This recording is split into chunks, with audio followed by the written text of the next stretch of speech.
Chavez. I heard your ESPN breakdown that you thought it'd be a huge upset if Chavez wins. Looks like more people are buying into the hype and are starting to feel it's a close fight. Why do you feel like Chavez pretty much, has no chance, but you feel he has very little chance to beat Canelo this Saturday? Well, I mean, I saw Chavez quit against Fonfara. People forget that he quit. And I'm not saying once a quit, always a quit. I'm not going into those plays, those realms, any of that stuff, but I'm not going to ignore it. I mean, he did give up the reins of his career, the reins of his life, the control over his choices and decisions of how he wants to be thought of in a ring. He gave that up after the ninth round, and he sat on a stool and said no more. So, I mean, that might have a tiny bit to do with it, but I mean, overall, he had no amateur background. He had 2 amateur fights. I don't even think they were amateur fights. I think they were exhibitions. He went right into. I give him a lot of credit, But at least Canelo had an amateur background. He had about 50 fights, whatever, 40. Right. Not a huge amount, but a real amateur career. So that's an advantage. He got formed more in that kind of way.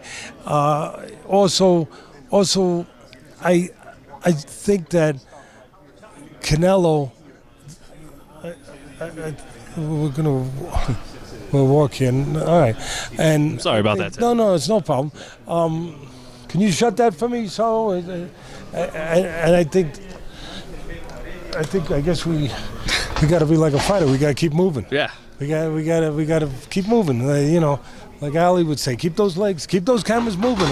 I'm kind of fast.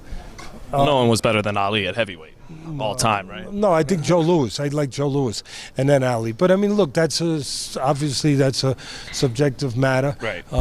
Both of them were pretty damn good. But getting back to the fight Canelo-Chavez that's at hand, Chavez and Canelo, I'll tell you this: that I like Canelo. I think he's the better fighter. How's that? Right. I think he's the better fighter. That's a good place to start. That's not a bad place to start, and I don't think the weight. I think we're finally safe here. Yeah, I don't think the weight's going to come into play. And the reason I don't think the weight will really come into play is I don't buy into all this stuff that. And it made for a good promotion talk. You have to have something to talk about. Otherwise, what did you eat today? Hey, it's a nice day out. How's your family? You got to have something, even if you half invent that stuff. So they've been talking about the weight. Oh, he's a bigger guy. Listen. Just news memo out there. Chavez turned pro at 130 pounds. Okay? All right. So he doesn't have the structure of a huge guy, when it comes down to it. And Canelo turned pro at 139. So you know what? This weight advantage, the bigger guy, I always thought that part of the reason, he's taller, he's a little bigger. I get it. But I always thought that part of the reason why Chavez was bigger and fighting close to light heavyweight was because of a poor work ethic. I don't think he had to be at that weight. I always believed that really he should have been a middleweight. So do you want to walk again? Oh yeah, the guy's got my bag, I guess. So just wanted to let him know that was mine. All right. So can we stay here then? Yeah. Oh, all right. Oh yeah. All right. Oh, let me just tell him. I hope he doesn't steal your bag. Then we're gonna have to find out if you can fight. Yeah. Excuse me. I think I gotta go run and get that thing. Yeah, where's he taking you back? Let me go get it. Boy, this guy's not being very hospitable. Let me be right back. Will somebody get his bag for him? Can we kill it? Go get his bag. I'll go. It ain't going nowhere. It ain't going It's nowhere. out there. This is quite an interview. I think. Yeah, I'm. No, it's okay. Didn't intend for this. Okay, I hope the fans. I hope the fans don't mind. I hope the fans don't mind doing an interview like on Interstate 91. Yeah. With traffic coming both ways, because that's kind of what it's feeling like.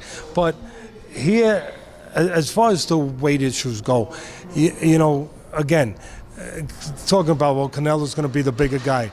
Well, Canelo is a guy that he's fought at light heavyweight. He's fought at light heavyweight his last couple fights, but as I said before, and I'm being distracted by this guy arguing with everybody over there, but he, I always felt that if he really worked at it and really dedicated himself properly, more on the lines maybe of Canelo, for example, that he would have been fighting at middleweight, not at light heavyweight.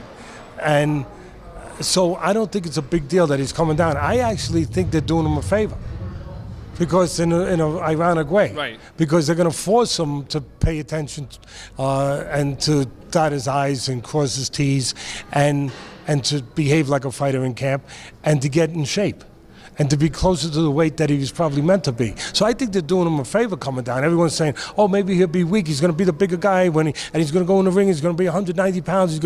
I don't even think he's going to be as heavy as he's been in the past when he goes in the ring, because I think this time he probably did the right things. So he won't blow up.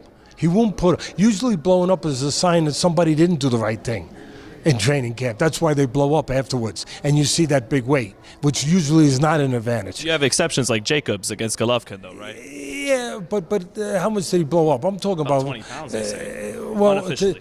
but you didn't see it. True. I mean, you didn't see it. So what I'm talking about is that you got a guy. You got a guy that. Remember what? What did you remember? I thought we fight? were outside. Oh, we're not supposed to be here? Yeah, I thought. Oh, I don't. I mean, I wish you would have said something. If we would talk like people talk, we talk in life. Get a little right? shy, Teddy. I mean, against a legend like yourself. No, I'm saying we're gentlemen. Oh yeah. I mean, we're not trying to upset anyone. Right. We would have walked out of here. I wish he would have said something. Right. Well, I didn't know that. You didn't know that. Well, I thought this was outside, but yeah. Yeah. Let me just finish with this guy. Okay. Because this has been a interview for the ages. No, I said you done did 15 rounds right now. Well, I mean, it's just been like it's like doing an interview on Interstate 99. On a treadmill. I'm waiting for like a tractor trailer to like come by at any moment, but to disturb it a little bit more. But again, I think that at the end of the day, that they probably did Chavez a favor by making it a catch weight of weight that he's got to come down closer to the weight that he probably belongs at. So again, it was a nice talking point for the promoters to talk for the last 2 months about, the bigger guy, the smaller. I think you throw it all in the toilet bowl, because it's going to come down to who's the better fighter. Canelo, they're talking about, he'll be the small guy. No, he's a guy who used to have to dry out to make 155. He didn't do it with his eyes closed. And now he doesn't have to dry out. Maybe he gets to eat a little somewhere. So if anything, he's going to think, hey, I'm a little stronger here. So it's going to serve him. And like I said about Chavez, it's going to serve him in a way where he's not going to be weakened. I don't think he ever belonged at that higher weight. I think he should be even lower than 164.5. So if anything, it's just going to force him to behave like a fighter in camp, which I guess he did, and be in the shape that he belongs to be in, especially for a fight of this.